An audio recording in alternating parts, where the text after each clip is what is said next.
Boa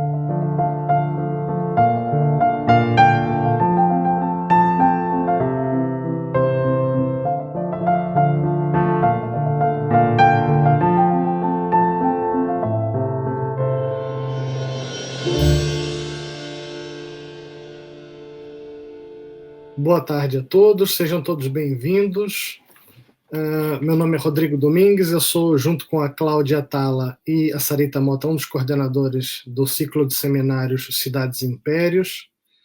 Sejam todos muito bem-vindos, é com muito prazer que a gente hoje dá início a essa nova sessão de hoje, onde nós vamos receber para a nossa conferência de hoje a professora Mariana Dantas, da Ohio University. Mariana tem um percurso de acadêmico muito sólido, muito interessante. Nós vamos discutir hoje um tema muito interessante que ela vai nos trazer.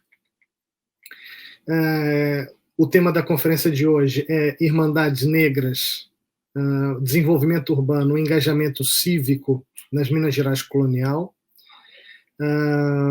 Mariana, como eu dizia, tem um percurso muito sólido, né, com a graduação feita na Universidade Federal de Minas Gerais, o mestrado e o doutorado feito na Johns Hopkins University, dos Estados Unidos, que é uma das grandes universidades americanas, e atualmente é professora associada no Departamento de História no College of Arts and Sciences da Ohio University. É também membro do Conselho de Administração do Global Urban History Project e também autora do livro Black Townsmen, Urban Slavery and Freedom in 18th Century Americas, editado pela Palgrave em 2008.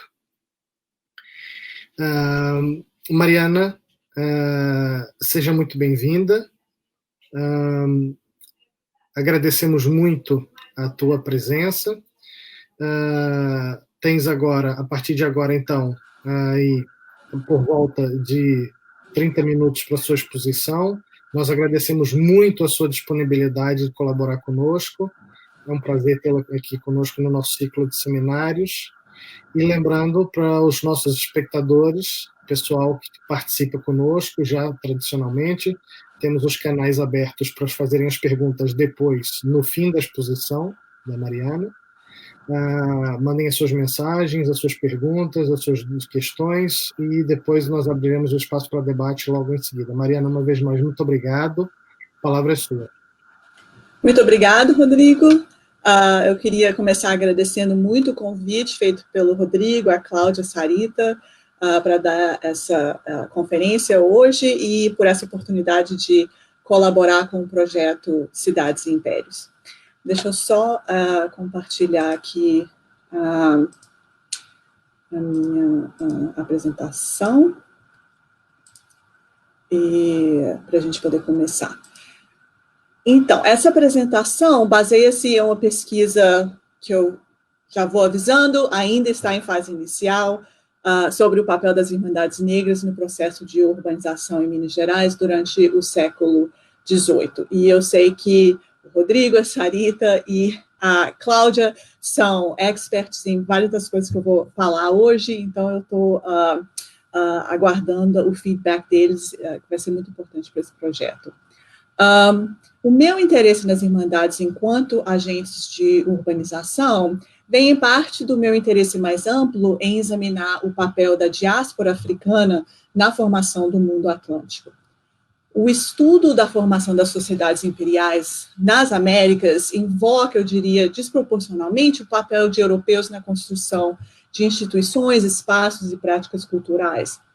No caso do Brasil e de Minas Gerais, em particular, que eu vou examinar hoje, o processo demográfico que resultou na sociedade colonial do século XVIII foi dominado pela imigração forçada de africanos e pela formação de uma população predominantemente escrava e livre afrodescendente. No entanto, populações de origem e descendência africana são pouco estudadas como centrais ao desenvolvimento de sociedades locais imperiais de uma forma geral. E aqui me refiro a elementos dominantes dessas sociedades e não somente as experiências específicas de pessoas afrodescendentes. A historiografia sobre o Brasil e sobre o mundo atlântico mais amplo tem alcançado grandes avanços nesse esforço de integrar a história de africanos e seus descendentes dentro de uma narrativa de história geral. É um esforço essencial se quisermos promover uma verdadeira integração da África e de afrodescendentes em nossas pesquisas e ensino histórico e oferecer uma narrativa mais precisa da história do mundo moderno. Mas é um esforço que ainda demanda a nossa atenção e dedicação. No contexto da história de cidades e de impérios, por exemplo, ainda nos resta algum chão a percorrer, e é nesse sentido que procuro examinar a atuação de irmandades negras nas vilas de Minas Gerais e através das suas disputas com conselhos municipais e com o governo imperial. Como tentarei demonstrar hoje, essa atuação fez parte do processo de transformação do espaço e construção de vida urbana nessas vilas. A história da interação entre essas irmandades e o governo imperial português remonta ainda a um processo global, eu diria, onde atores urbanos ajudaram a moldar espaços e práticas locais para manejarem melhor oportunidades e pressões criadas por forças e redes de poder globalizadoras, como foi o Império Português. O trabalho que apresentarei hoje baseia-se, então, na leitura e análise de uma série de 52 correspondências entre irmandades religiosas mineiras, câmaras municipais e o Conselho Ultramarino. Desculpa, eu esqueci de mostrar essa imagem. Eu vou falar principalmente dessas irmandades nessas três principais vilas de Minas Gerais, então um mapa aí para situar aonde que estão, né, as vilas de Sabará, Vila Rica e São João, dentro do território colonial do Brasil. Mas, como eu estava dizendo, a apresentação hoje baseia-se na leitura e análise de uma série de 52 correspondências entre irmandades religiosas mineiras, câmaras municipais e o Conselho Ultramarino Português. Esses documentos, que abrangem o século XVIII, referem-se a confirmações de compromissos de irmandades, pedidos de autorização para a construção de igreja ou coleta de esmolas, que é o caso desse documento que eu estou mostrando aí, como exemplo dessas petições, que estava nesse documento, a Irmandade do Rosário está pedindo autorização para pedir esmola, coletar esmola para suas obras. Outros documentos foram requerimentos feitos para manter concessões de terra e o direito de cobrar o foro, que era a taxa paga pelo uso de terrenos urbanos nessas vilas coloniais. Essas petições e representações revelam as irmandades enquanto agentes de desenvolvimento urbano, seja por meio da construção de prédios urbanos ou do apoio às festividades religiosas urbanas, ou ainda pelo fortalecimento, através da promoção da religião católica, dos laços entre as populações coloniais e a coroa portuguesa. Propõe mostrar, então, como as irmandades negras utilizaram-se da sua identidade corporativa para negociar ganhos cívicos em reconhecimento de seus esforços coletivos em prol dos objetivos imperialistas portugueses. Através dessas negociações, mediadas pelo direito de peticionar o rei, as irmandades negras contribuíram para moldar o tecido político, além do físico e cultural, da sociedade urbana e colonial mineira. Eu vou começar, então, com um exemplo. Entre 1740 e 1751, a Irmandade do Patriarca São José de Homens Pardos de Vila Rica enviou à Câmara Municipal da Vila e ao Conselho Ultramarino do Rei uma série de petições e representações requerendo confirmação da posse de 46 braças, aproximadamente 102 metros de fachada, de terras na vila, que lhes foram concedidos em 1740. A concessão de lotes urbanos no morro onde a capela de São José foi construída permitiu à Irmandade cobrar o foro, essa taxa, né, do uso da terra. Essa receita ajudou a Irmandade a financiar a manutenção da capela, pagar por um capelão e patrocinar celebrações para o seu santo padroeiro. Os documentos relativos a esse caso mostram que, no momento da concessão, a Câmara exigiu que a Irmandade obtivesse confirmação do rei dentro do período necessário para que 2 frotas de navio retornassem ao Brasil de Lisboa. Mas 8 anos depois, a Irmandade ainda não havia obtido confirmação real da concessão. Uma coisa que a gente vai ver era corriqueira. Vários ministros coloniais e metropolitanos apoiaram as reivindicações da Irmandade a esse terreno, mas ordenaram que ela devolvesse à Câmara Municipal de Vila Rica o montante dos foros cobrados nesses 8 anos interinos. Diante dessa possível perda de fundos necessários ao bem-estar da Irmandade, os oficiais de São José protestaram a ordem, e em uma petição datada de 1751, eles destacaram, primeiramente, a sua descendência africana e a sua pobreza. Destacaram também o bem público que realizavam através de sua capela, que oferecia missas e confissões a todos os moradores da freguesia, não somente aos irmãos. E eles enfatizaram o seu papel em promover a devoção a São José, homônimo do rei, então, né, Dom José I, notando que sem a Irmandade esse importante santo não seria celebrado. Finalmente, eles argumentaram que a renda que ganhavam era pequena e o seu uso pela Irmandade pouco prejudicava a República, dada a riqueza geral da cidade de Vila Rica. O representante do rei que reviu a petição concordou. Ele rabiscou na petição, que aqui eu estou citando o texto, as circunstâncias particulares dos peticionários merecem que Vossa Majestade lhes conceda a graça que pedem. Mas ele acrescentou que a quantia era pequena e a sua aplicação muito piedosa, mas que essa confirmação do privilégio da Irmandade não estabelecia um exemplo ou um precedente para outros casos. A Irmandade dos Partos de São José foi uma entre muitas corporações religiosas leigas que estabeleceram em Vila Rica ao tempo de sua fundação, em 1711. Essas associações religiosas desempenharam um papel importante na vida urbana do distrito minerador.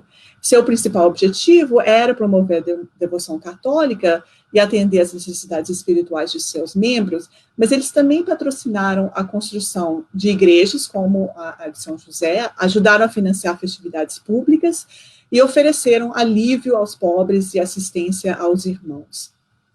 As Irmandades Negras dedicadas a Nossa Senhora do Rosário, Nossa Senhora da Misericórdia, São Gonçalo Garcia e outras, como vou mostrar, também contribuíram para o desenvolvimento físico, social e cultural de espaços urbanos mineiros. Se as cidades de Minas Gerais contaram com as vias públicas, os espaços, os eventos e as atividades que, na época, eram consideradas típicas de um ambiente urbano, isso se deveu, em parte, à presença e aos esforços dessas irmandades religiosas negras. Da mesma forma que São José, outras irmandades também receberam concessões de terras da Câmara Municipal de Vila Rica para depois enfrentar essa ameaça de perder esse privilégio. Esse foi o caso das Irmandades do Santíssimo Sacramento, e de São Miguel das Almas, no início do século XVII, essas duas irmandades exclusivamente brancas. As Irmandades das Almas, por exemplo, recebeu terrenos vazios, onde pôde construir casas e arrecadar foros para sustentar a igreja e atividades. Em troca de seus privilégios, a corporação se comprometeu a pavimentar a rua que levava à sua capela. No caso do Santíssimo Sacramento, eles receberam o direito de usar terrenos urbanos para expandir sua igreja e atividades, isentos da necessidade de pagar os foros pelo uso daquele terreno.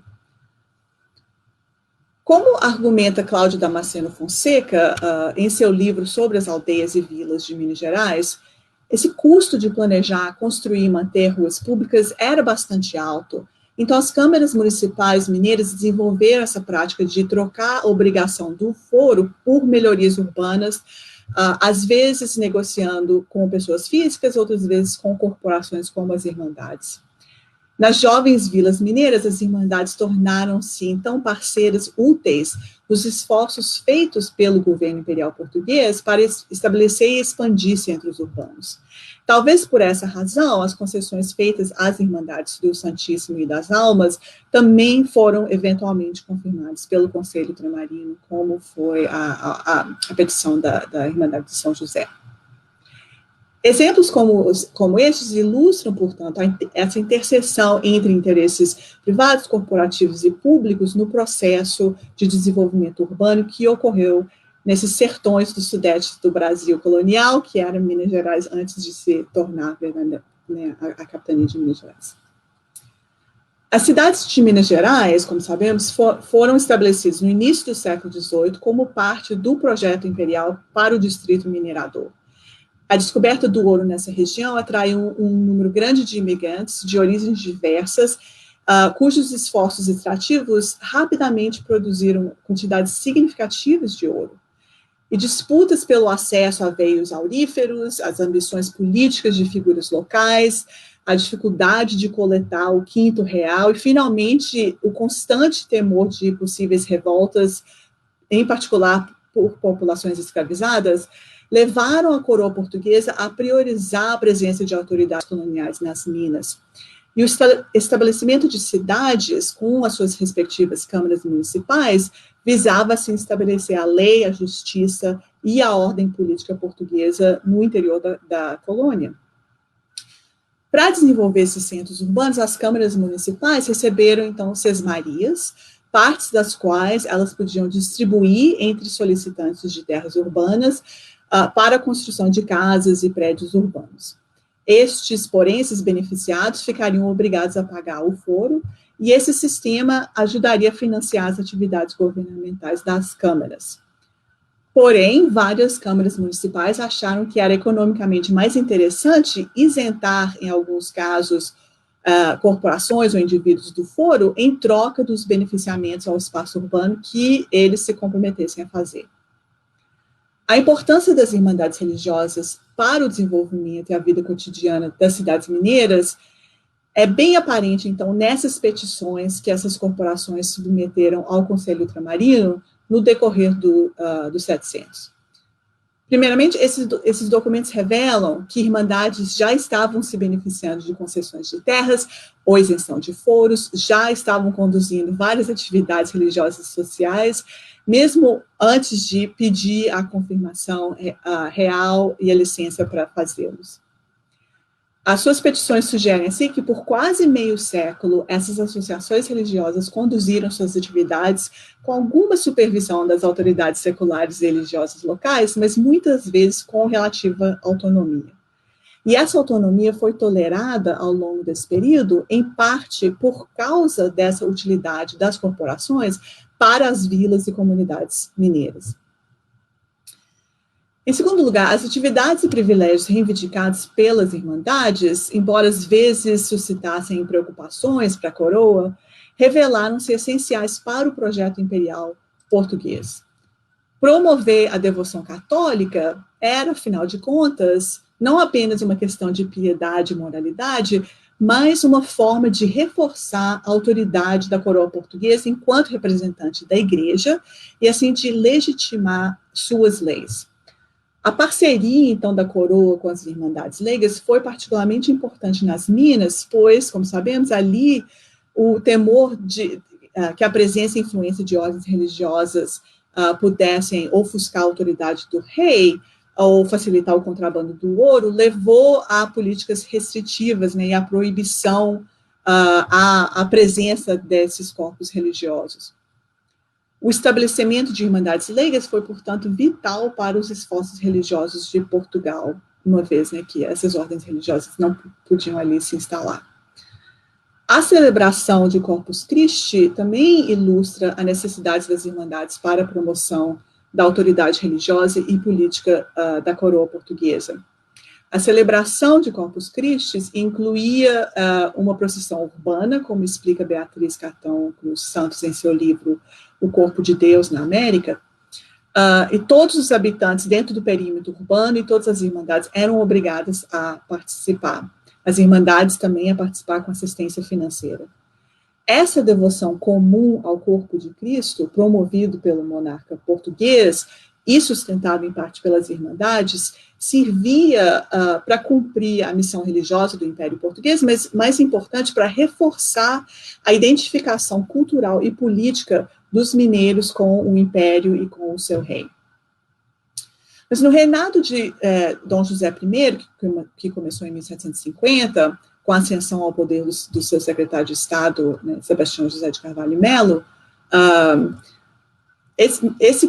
marcou essa ascensão ao poder, marcou um período de maior centralização política, com importantes implicações para as Irmandades de Minas Gerais. Numa tentativa de eliminar os excessos que desafiavam as hierarquias sociais e potencialmente políticas portuguesas, Carvalho e Melo proibiu certas práticas correntes das Irmandades e também exigiu que todos os compromissos fossem enviados para Portugal para revisão e aprovação final da coroa. Esse período também marcou o início do declínio da produção aurífera em Minas Gerais, o que levou a autoridades paroquiais, municipais e regionais, que queriam salvaguardar suas receitas financeiras, a revogar certos benefícios e privilégios que eles haviam concedido às Irmandades. Então, nessa segunda metade do século XVIII, as Irmandades Mineiras intensificaram suas comunicações com o Conselho Ultramarino para tentarem assegurar, através das devidas confirmações reais, os privilégios e as práticas que elas mantinham até então. E as concessões de terrenos urbanos e da cobrança de foros, em particular, causaram muita tensão entre as Irmandades e as autoridades locais e reais, e imperiais. Quando as câmaras municipais se viram incapazes de arrecadar fundos suficientes para sustentar suas atividades, elas começaram a questionar a utilidade e a validade dessas concessões feitas anteriormente, as concessões de terrenos, né, feitas anteriormente às Irmandades. Mas, como demonstram as disputas travadas entre duas Irmandades negras de Nossa Senhora do Rosário e com autoridades locais e metropolitanas, esse processo serviu também para reafirmar a relevância dessas corporações para o bem-estar físico e espiritual da população urbana mineira. Eu vou compartilhar aqui um texto da petição da Irmandade do Rosário de Vila Rica, que em 1769 protestou, através de uma série de petições, a intenção da Câmara Municipal de revogar a concessão de terras e foros que a Câmara havia lhe feito anteriormente. Essa Irmandade do Rosário de Vila Rica era uma das mais antigas Irmandades Negras da capitania, com seu compromisso registrado em 1713. Ela é mais famosa, talvez, pelo seu importante papel durante o triunfo eucarístico. É uma festa que marcou a inauguração da nova igreja paroquial de Nossa Senhora do Pilar, em Vila Rica. E o evento principal dessa festa foi a procissão que transportou o Santíssimo Sacramento da capela da Irmandade para o novo edifício. Então, além de abrigar a Santa Hóstia durante a construção da igreja paroquial, a Irmandade também construiu uma rua entre a capela e a igreja, permitindo, assim, a realização da procissão. De acordo com os oficiais da Irmandade, em 1731, eles receberam da Câmara Municipal uma concessão de terras perto de sua capela, o que lhes permitiu cobrar foros, com os quais, então, eles financiaram a sua corporação. Mas 2 décadas depois, a Câmara negou os direitos da Irmandade de cobrar foros, argumentando que essa concessão havia sido uma redistribuição ilegal da sesmaria da Câmara, já que os termos de sesmaria não autorizavam o desmembramento da sesmaria e doação de terras a outras entidades. O argumento de que a concessão havia sido ilegal foi aceito pelos conselheiros do rei no início da década de 1750. E a primeira petição da Irmandade para ter a concessão confirmada foi negada. Mas os irmãos fizeram outro apelo 1 década depois. E nessa segunda petição, eles enfatizaram os desafios físicos e financeiros que eles tiveram que enfrentar para oferecer à cidade uma rua que havia se tornado uma via pública importante. Eles alegaram ainda que a perda do privilégio de cobrar aforos impediria a Irmandade de cumprir suas obrigações religiosas e de servir a comunidade em geral, porque os irmãos eram muito pobres, uma vez que muitos deles eram, de fato, escravizados. Apelando para o mérito moral e caridoso do seu caso, em vez de debater a legalidade da concessão, levou ao sucesso esperado pela Irmandade. O representante da coroa que revisou a petição da Irmandade aconselhou ao rei a governar em favor da Irmandade, argumentando que, aqui citando o documento, sendo a Irmandade de miseráveis homens pretos e tendo feito uma tamanha e tão considerável obra em benefício da cidade e do público, lhe parecia que podia Vossa Majestade ser servido dispensar com eles nas leis, ou seja, o rei deveria ignorar as leis nesse caso e tomar sua decisão baseado no mérito moral do despedido da Irmandade. A Irmandade do Rosário da cidade de Sabará enviou uma petição semelhante à coroa portuguesa em 1755, requerendo confirmação real de uma concessão de terras e do direito de cobrar aforos que ela havia recebido da Câmara Municipal de Sabará em 1713. Segundo a abertura dessa sua petição, e aqui citando o documento, no princípio da fundação da dita vila e daquelas Minas Gerais, entrou fervorosamente a devoção dos fiéis, com excessivo zelo, a erigir uma capela onde melhor pudessem louvar a Deus Nosso Senhor. A capela da dita Mãe de Deus, que hoje se acha regulada com sua irmandade e compromisso, é universalmente pronta todos os dias para o povo e para todo o exercício espiritual que pedir a devoção dos moradores. Os irmãos do Rosário de Sabará, como os de Vila Rica, estavam lutando contra a decisão da Câmara de revogar seus privilégios e construíram seu argumento em torno da ideia de que o trabalho religioso que vinham realizando há mais de 40 anos era de suma importância à comunidade e à região mineradora.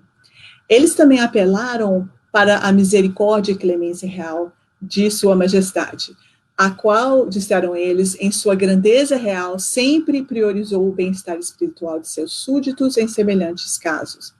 E aqui eles estão invocando casos semelhantes que eles tinham conhecimento, desses tipos de mercês concedidos a outras irmandades. Em sua decisão final, o Conselho Ultramarino, reconhecendo a utilidade da capela e da Irmandade em prover as necessidades religiosas daquela localidade, recomendou que o rei, então, confirmasse a concessão. Então, através de suas petições, as Irmandades de São José, do Santo Sacramento, do Santíssimo Sacramento, São Miguel das Almas, do Rosário de Vila Rica e de Sabará, obtiveram confirmação de suas concessões de terra. 2 corporações religiosas brancas e 3 negras, estas incluindo irmãos livres e escravizados. O sucesso que todos tiveram revela que tais corporações podiam, em certas situações, mobilizar poderes coloniais e metropolitanos para satisfazer suas demandas e assegurar seus privilégios. Que as Irmandades do Santíssimo e das Almas, cujos membros incluíam as elites econômicas e políticas locais, alcançaram essa mercê, não é muito surpreendente, mas o reconhecimento do mérito das petições das Irmandades pardas e pretas das vilas mineiras merece nossa atenção. Esses exemplos sugerem que africanos e seus descendentes em Minas Gerais, utilizando-se dessa sua identidade corporativa religiosa, desenvolveram mecanismos para reivindicar os mesmos privilégios cívicos concedidos a grupos sociais brancos. O sucesso que essas Irmandades negras tiveram ao negociar suas prioridades nos chama atenção, em particular, por causa das práticas discriminatórias que essa sociedade hierarquizada a partir de noções de raça e de noção de qualidade tendia a promover.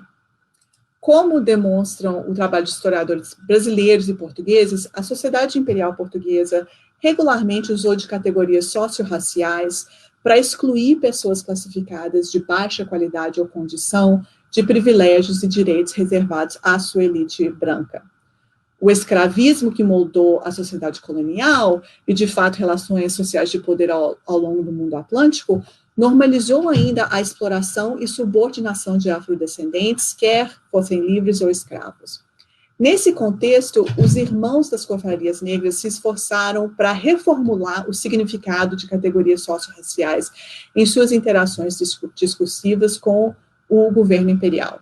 Ao invocarem os termos preto, pardo ou crioulo em suas petições e representações, oficiais das Irmandades Negras invariavelmente associaram essas categorias descritivas com a imagem, quer de devotos fervorosos da religião imperial, ou de leais vassalos do rei, agentes do bem comum dentro dessa comunidade portuguesa, de súditos portugueses.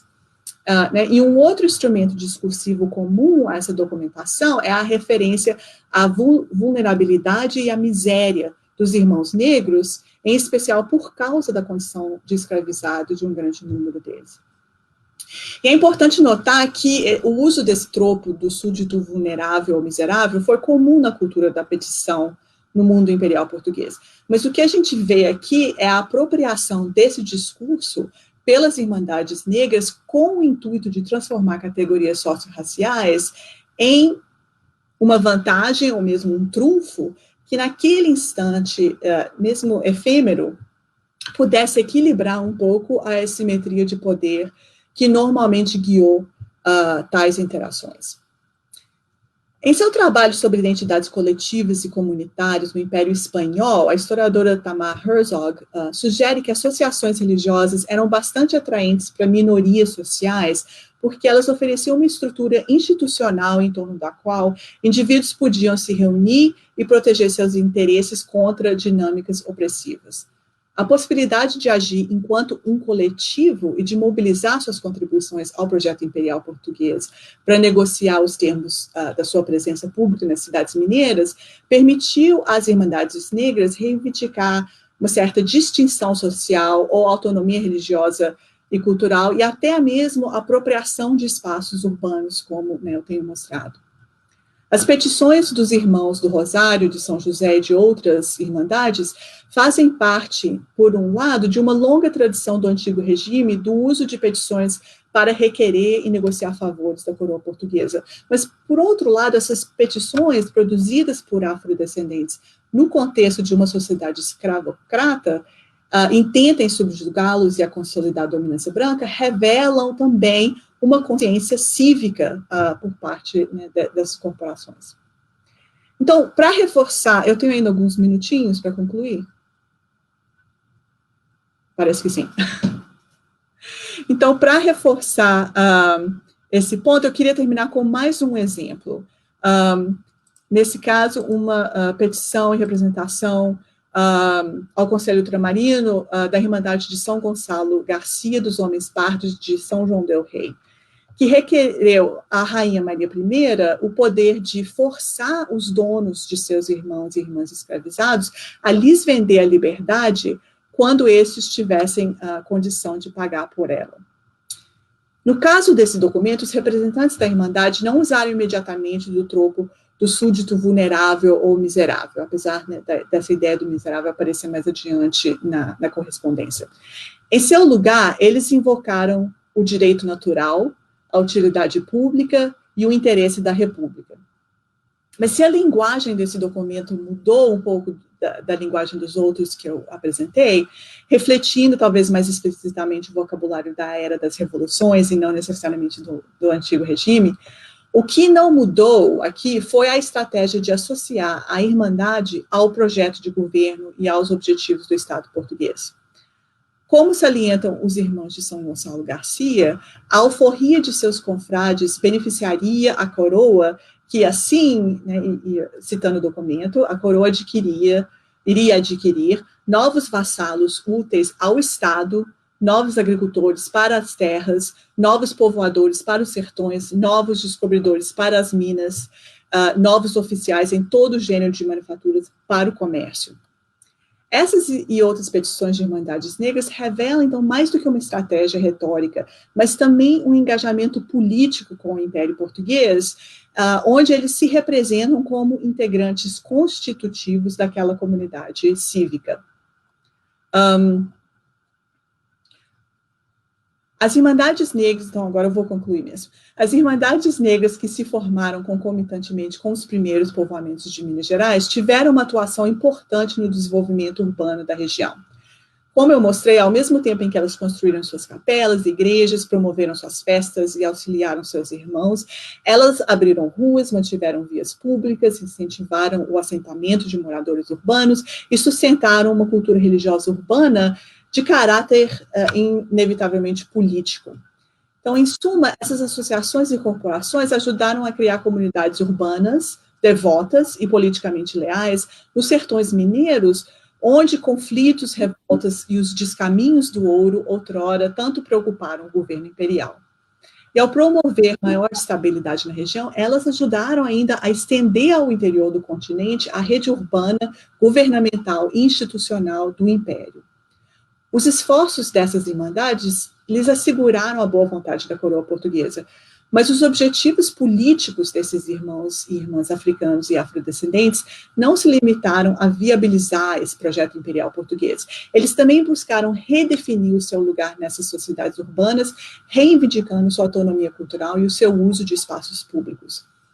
Em meio à opressão e restrições impostas pelo escravismo atlântico, os membros das Irmandades Negras coloniais moldaram dinâmicas de negociação de poder e de privilégios que se tornavam típicas de culturas políticas urbanas no mundo imperial português e no mundo moderno mais geral. Muito obrigada. Obrigado, Mariana. Obrigado pela conferência brilhante. Muito interessante o tema.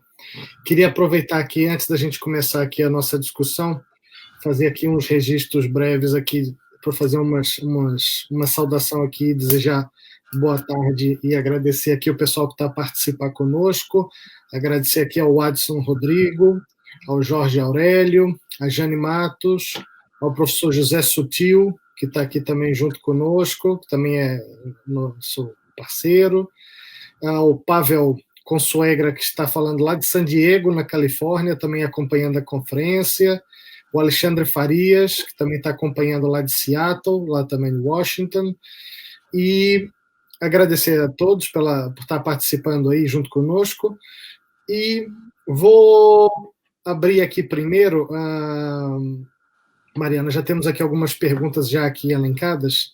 Tem aqui uma pergunta já, a primeira pergunta que chegou aqui para nós, do Rud Castro. Ele faz a seguinte questão: qual a importância das festas religiosas promovidas por essas irmandades para a hierarquização social, para a formação desse tecido social e para a promoção de sociabilidades? E aí eu vou encaixar também, junto com essa pergunta dele, uma minha, curiosa, que também tem a ver com este assunto, que é como é que, por exemplo, a procissão do Corpo de Deus, né, a procissão do Corpus Christi, consegue estabelecer também, ou reafirmar, ou fortalecer a dinâmica de hierarquias entre as próprias ordens. Uhum. Pois é, esse aspecto, né, do papel das irmandades na construção da hierarquia social das Minas, né, já foi tratado pela da Júnia Furtado, né, há muitos anos ela tem um artigo, a Lisa Voigt, nos Estados Unidos, tem um livro sobre o espetáculo, né, dessas performances. Com certeza, a participação nessas procissões visava reforçar, né, uma certa hierarquia social e reforçar reconhecimento das relações de poder entre né, a Câmara, o governo imperial e a população nessas cidades. E essas festas têm um caráter político exatamente por causa disso, né?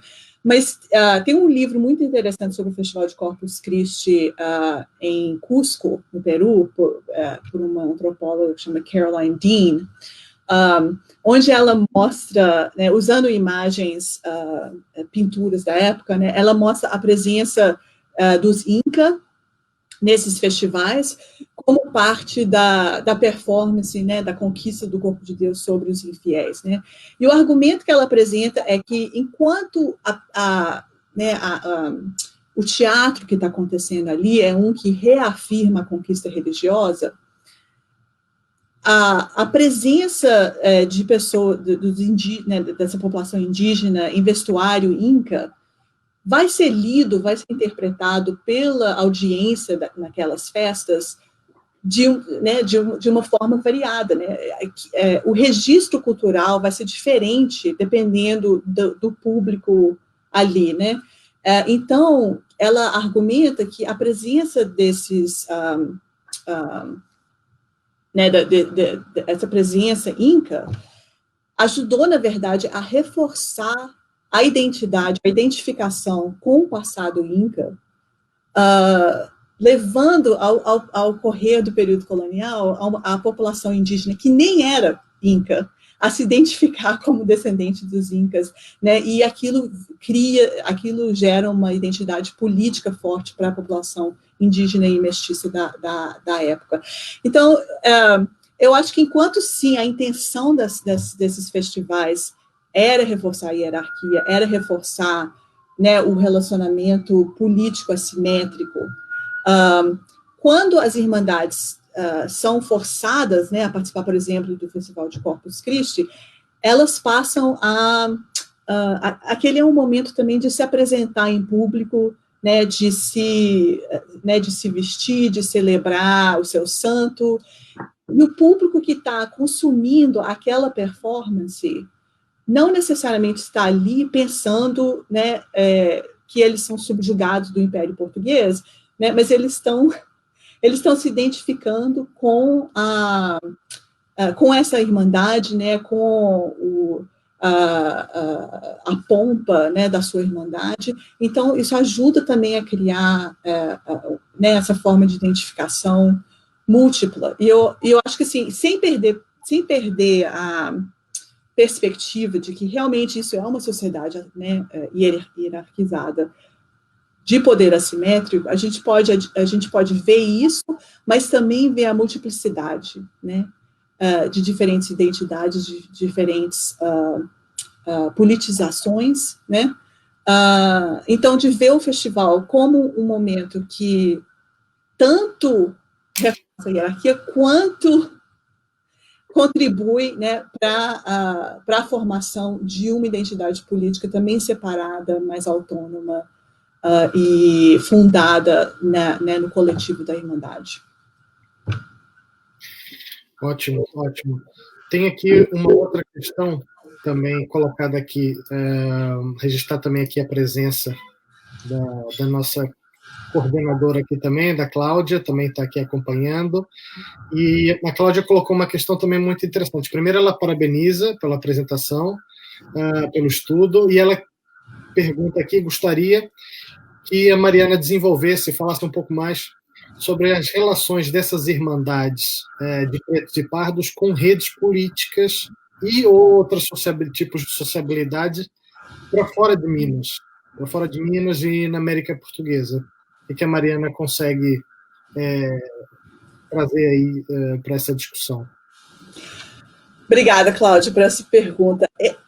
A minha ambição, eventualmente, primeiro eu estou tentando entender aqui o que está acontecendo em Minas Gerais e como que isso pode ser ligado a processos urbanos mais globais, né, desse período do século XVIII, onde eu acho que as cidades imperiais elas estão emergindo como centro-nodais de redes imperiais, mas também como centros de difusão de novas práticas, né, políticas e sociais e culturais que vão definir o período moderno, inclusive, né, dentro do século XIX. Então, eu estou querendo pensar essa questão dentro de uma questão mais ampla, urbana global.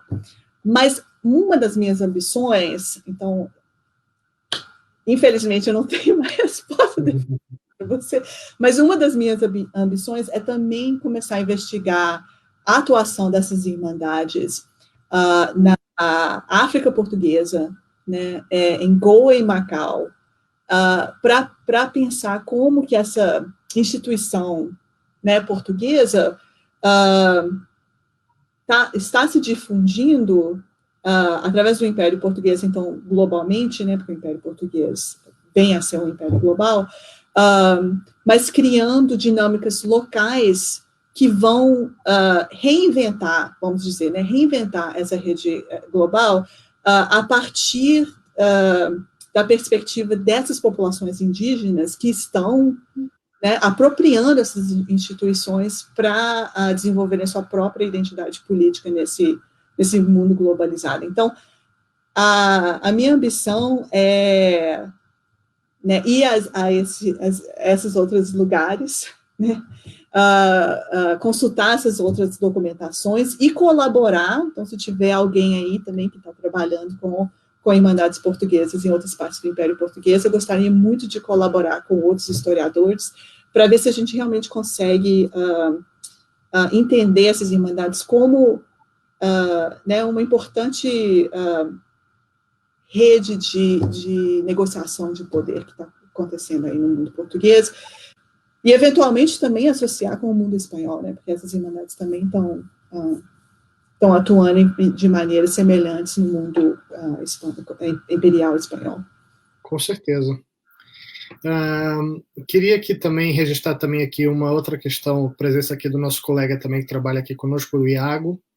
O Iago coloca também agradece a conferência, excelente conferência, e queria também que a Mariana comentasse se conseguiu identificar conflitos entre o Conselho Ultramarino e a Mesa de Consciência e Ordens em relação à confirmação de compromissos das Irmandades em Minas.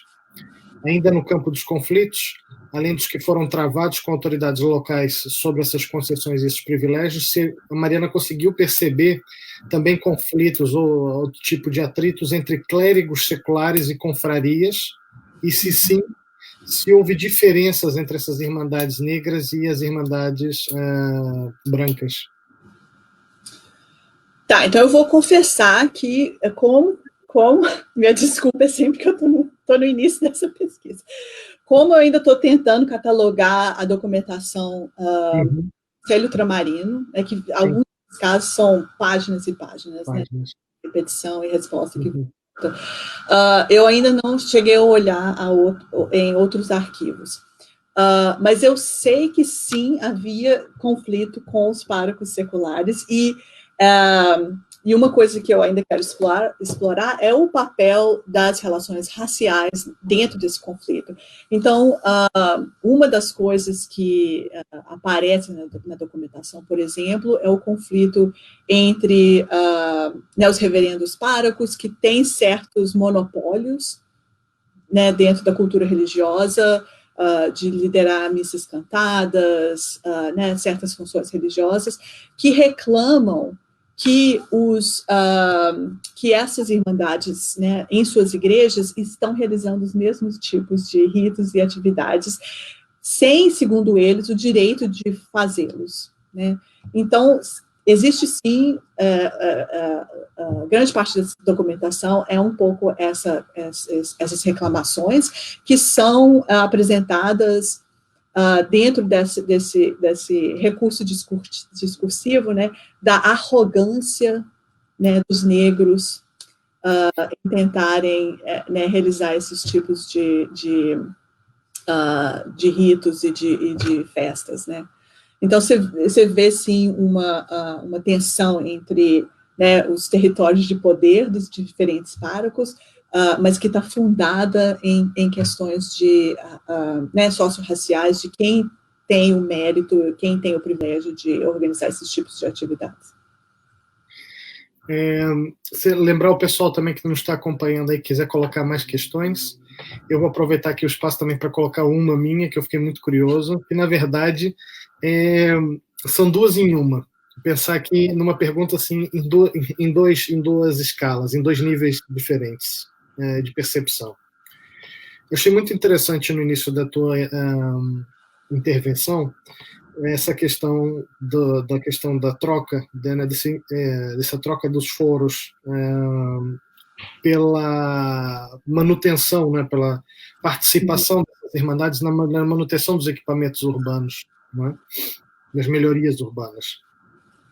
Agora a pergunta é, até que ponto isso interfere no processo da fiscalidade urbana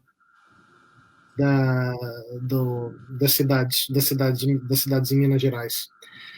Porque quando existe a concessão das terras, isso quer dizer que a Câmara Municipal está abrindo mão, no fundo, de uma receita, não é, que ela tem direito, a que ela tem direito. Então, como é que isto afeta? Se a Mariana também tem essa perspectiva, também faz parte, está no escopo da concepção do projeto, e se dá para perceber como é que isso se desenrola na documentação que a Mariana trabalha, e juntar isto, na verdade, com a outra escala, essa seria uma escala micro, que é a fiscalidade no âmbito urbano. E agora pensar numa escala mais macro, que tem a ver também com a sua outra parte, na outra intervenção, da questão do Pombal. Quando o Pombal assume a governação mais efetiva do reino, não é? Vai existir naturalmente esse maior controle, que também vai se verificar através da criação do erário régio em 1761. E até que ponto, se é possível que a gente também consiga relacionar, por exemplo, a revogação desses privilégios das Irmandades Negras com este processo de centralização, que também é fiscal, não é? Num âmbito mais alargado, no âmbito do Império, não é? Porque a gente sabe que a coroa também, o Pombal vai mover céus e terra para tentar centralizar essa fiscalidade portuguesa e, digamos assim, tentar livrar um pouco também o Império Português dessa ingerência inglesa na economia portuguesa. Então, na verdade, isso tudo, de alguma forma, isso poderá estar ligado. Então, é para perceber também se é possível também enxergar isso nessa documentação e dentro do âmbito do projeto, do estudo que a Mariana está desenvolvendo. Esse ponto é muito interessante, e eu vou anotar direitinho também, que é uma coisa a considerar. Instintivamente, eu diria que o macro, eu acho que você está bem correto, que, né, existe uma preocupação maior em centralizar e controlar melhor as finanças do Império, que vai pressionar as câmaras, né, porque tem uma pressão para as câmaras serem mais, né, independentes e autônomas financeiramente dos recursos do Império, né, para mais dinheiro escoar de volta para Portugal. E certamente você vê na documentação, nessa argumentação, quer dizer, eu especulei um pouquinho, né, porque nenhuma câmara está falando explicitamente a gente está sem dinheiro e a gente precisa desse dinheiro, né. Eu trabalhei muito com os papéis da Câmara Municipal de Sabará, né, aqueles livros de despesa, e você vê muito claramente, né, porque sempre tem o balanço final, né, você vê claramente que está sempre Sabará a partir de 1755, sempre tem um balanço meio negativo da Câmara, e eles estão pensando em formas que eles podem, né, gerar mais recursos financeiros, inclusive, né, com a ideia né, bastante aterrorizante de escravizar crianças expostas. Existe essa proposta, né, que crianças expostas que parecessem negras deveriam ser escravos da Câmara, e isso geraria renda para a Câmara, né, que, né, o rei denuncia essa ideia rapidamente. Mas você vê que eles estão tentando, né, criar novos recursos financeiros para a Câmara. Então, eu acho que eu especulei um pouquinho nesse trabalho, nessa apresentação. Mas existe essa percepção, não é? Existe essa percepção de que há necessidade financeira e que a Câmara, de alguma forma, tem que dinamizar isso, não é? E uma das coisas complicadas, né, em várias das vilas mineiras, é que parte dos terrenos que viram terreno, que acabam sendo parte dos terrenos urbanos, foram concedidos como cesnarias a indivíduos antes da Câmara, antes da vila ser incorporada, antes da Câmara receber a sua cesnaria, né? Então, tem partes da cidade que a Câmara não tem direito territorial, né, sobre aquelas áreas da cidade. E quando a cesnaria das câmaras foram né, concedidas, ficou bem claro que eles não podiam, né, que quem havia recebido o terreno anteriormente não devia foro às câmeras, né? Então, a documentação mostra, sim, que existe essa problemática financeira no nível, né, micro das câmaras municipais.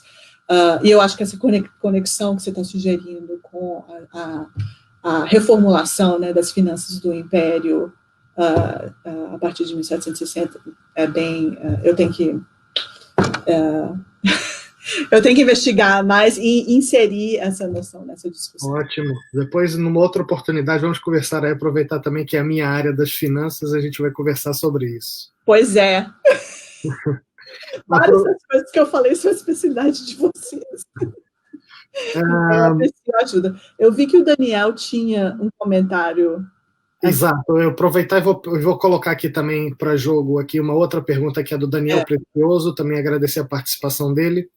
Ele coloca aqui que a mudança de topos a que você se referiu, que a Mariana se referiu na petição do São Gonçalo Garcia, se ela não teria relação com a legislação emancipacionista aprovada para o reino, especificamente o Alvará de janeiro, 16 de janeiro de 1773. Se você podia comentar alguma coisa sobre isso. Então, Daniel, sim, absolutamente. Inclusive, nessa correspondência, os irmãos de São Gonçalo mencionam essa lei diretamente, mencionam né, a lei, né, o dispositivo, né, do ventre livre que libera escravos a partir da 4ª geração em Portugal, dizendo que vários dos seus irmãos que eram pardos, né, eram já 4ª geração e, portanto, deveriam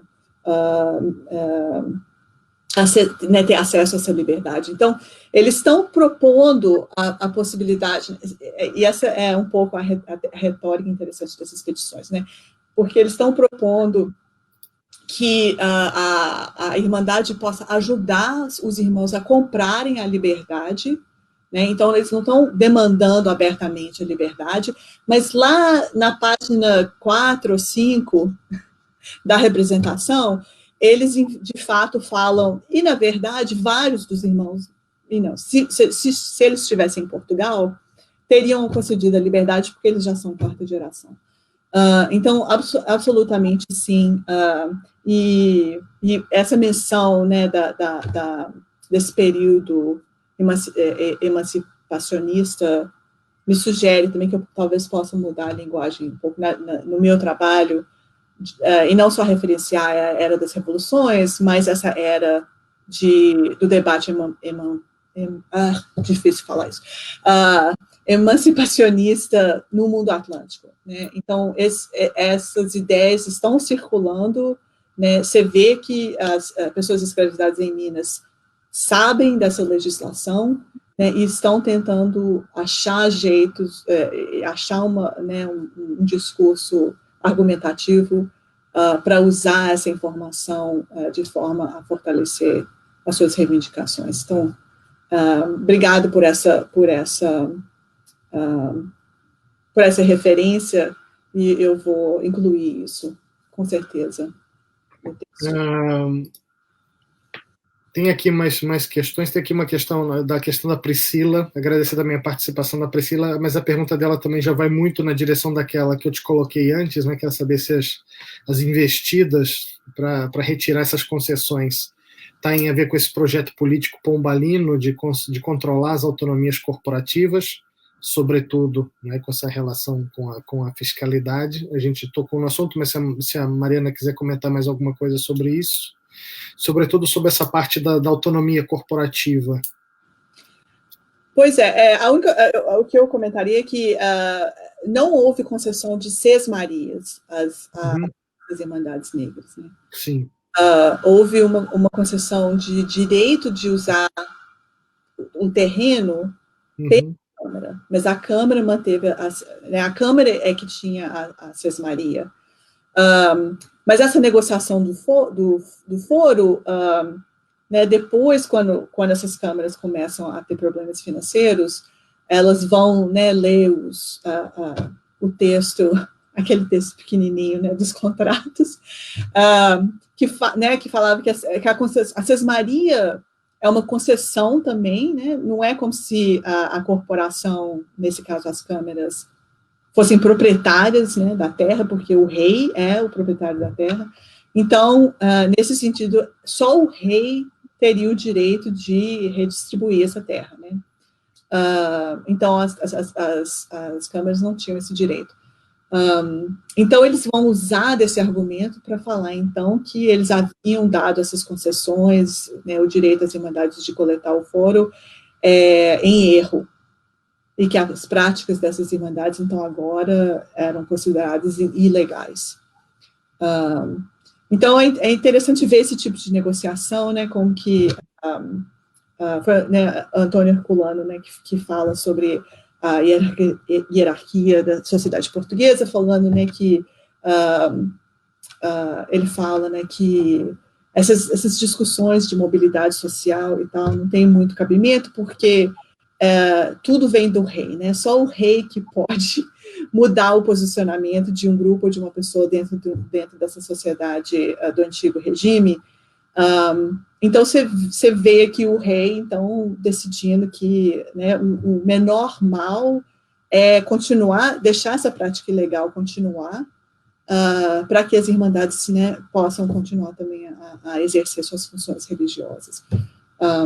Então essa questão das sesmarias é muito complicada, porque existe o texto da lei e existe as práticas.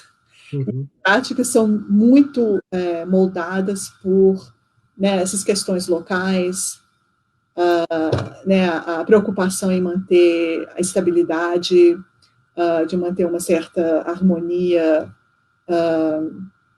né, dentro dessa hierarquia.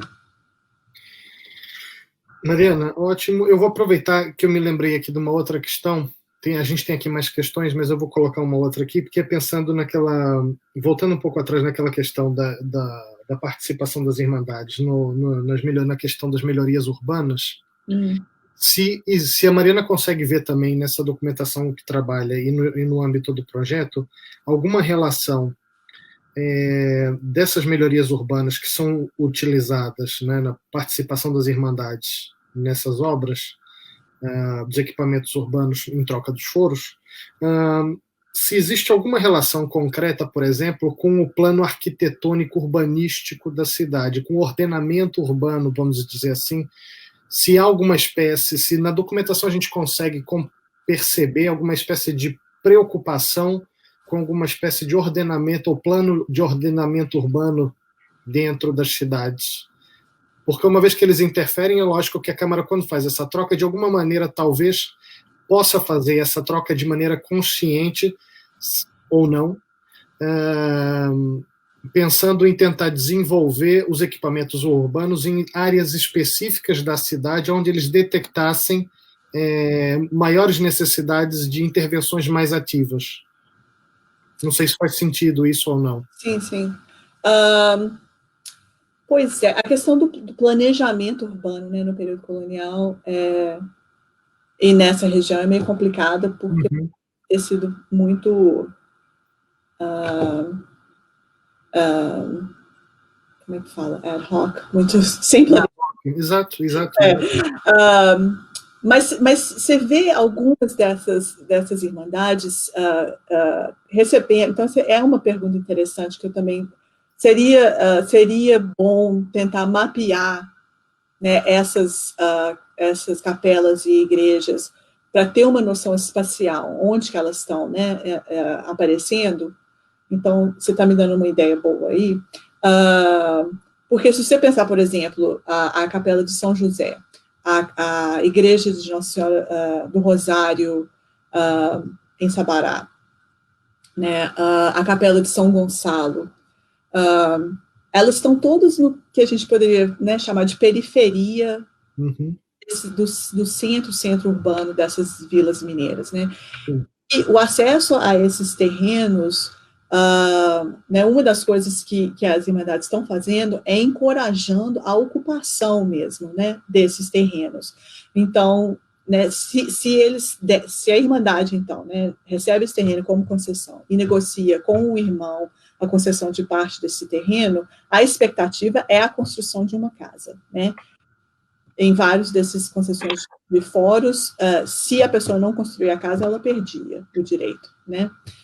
Então, você vê que parte do que está acontecendo aí é encorajar a ocupação e o desenvolvimento desse espaço urbano, que nessa época era muito, né, assim, descentralizado, né? Quando a pessoa construía a casa, aí só depois que você tinha alguém que a Câmara podia falar, não, você tem que limpar aqui em frente da sua rua, você tem que fazer isso, você tem que fazer aquilo, né? Então, essa é uma muito boa sugestão de pensar, né, talvez de usar mais mapeamento e visualização desses espaços para ver se tem essa coincidência, né, que algumas dessas irmandades estão aparecendo em áreas mais periféricas, né? No caso de Sabará, não sei se você conhece Sabará. Sim, sim. Pois é, né? Então, né, a do Rosário está bem longe da principal igreja Nossa Senhora da Conceição, né? Que é o centro mesmo da vila, né? Em Ouro Preto, né, para os que conhecem, São José está lá em cima do morro, também bem distante, né, da Praça Tiradentes, quer dizer, bem distante para aquela época, para hoje.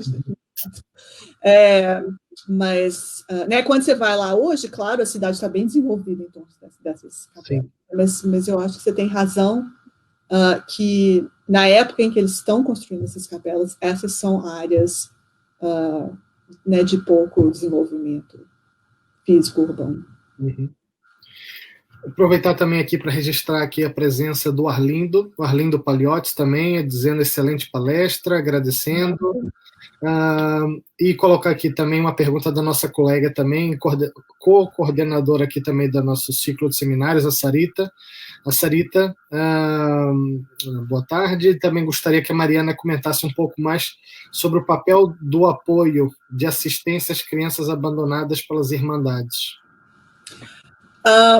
Pois é, eu mencionei as crianças abandonadas. Nas vilas mineiras, eram as câmeras que cuidavam desse problema, né, das crianças abandonadas. Então, né, os estudos que tem sobre Salvador, sobre Lisboa, da Santa Casa de Misericórdia, com a Roda dos Expostos e tal, isso nunca foi criado. No século XVIII, não foi criado. Eu acho que tem uma roda de expostos em Sabará ou em Vila Rica no início do século XIX.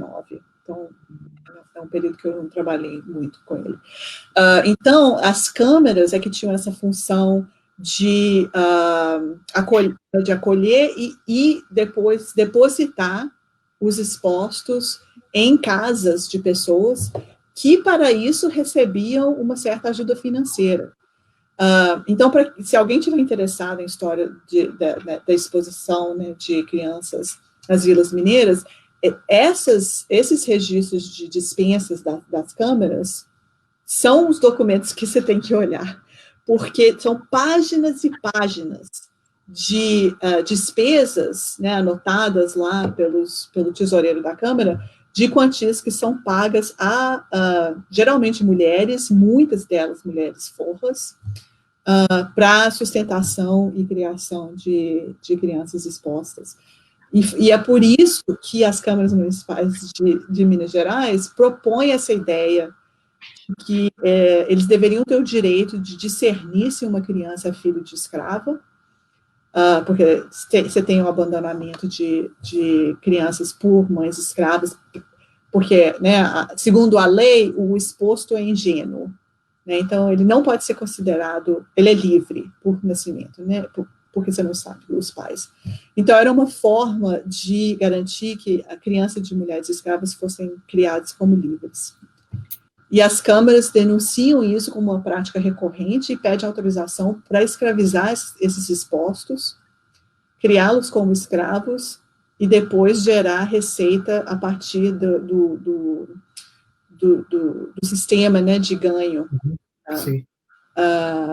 que é uma coisa que o rei denuncia, né, uma proposta impiedosa e não permite. Mas, então, essa responsabilidade cabe às câmaras, e é uma das grandes despesas que as câmaras têm nesse período do século XVIII. Ótimo. Tem aqui mais uma última pergunta aqui para a gente fechar, pergunta do Felipe Santiago, também deseja boa tarde aqui, e gostaria de saber se a Mariana observou alguma mudança nas dinâmicas das Irmandades Negras com a instalação do Bispado de Mariana, em 1745. Se teve alguma alteração significativa nessa dinâmica quando Mariana é levada a bispado. Será que tem? Será que não? Será que é possível perceber isso nessas trocas de correspondência, nessa documentação? Felipe, essa é uma boa pergunta. Também vou anotar aqui. Eu vou ter que tirar uma cópia dos comments para guardar essas perguntas. Eu tenho que sistematizar um pouquinho mais a cronologia dessas petições para ver quando que certos problemas começam a aparecer nessas petições, né? E nessa apresentação eu encontrei a questão das concessões de terrenos, porque é bem claro que essas reclamações, né, e essas representações das irmandades começam assim como uma enxurrada depois de 1950, 55, 60, né, Rodrigo, eu acho que tem a ver com essa reforma fiscal do Império. Então, claramente, você vê um padrão, né, no comportamento dessa documentação ligada a essa questão fiscal. Então, eu teria que voltar à cronologia e ver se tem um tipo de reclamação em particular que coincide com 1745. E só, assim, especulando, né, talvez sim essa reclamação de que as irmandades estavam agindo com muita arrogância, assumindo funções que não eram o seu direito, né, que deveriam ser, era o direito de reverendos párocos, né, que eram propriamente vetados pelo arcebispado. Então, eu não vou garantir que seja isso, mas se eu fosse especular um pouquinho, eu acho que tem sim um número maior dessa correspondência que é produto da reclamação né, dos párocos, das matrizes, reclamando desse comportamento das irmandades, que pode ser em função deles se sentirem mais, né, protegidos em seus privilégios, porque agora a capitania tem seu próprio arcebispado, né, porque antes era Pernambuco, né.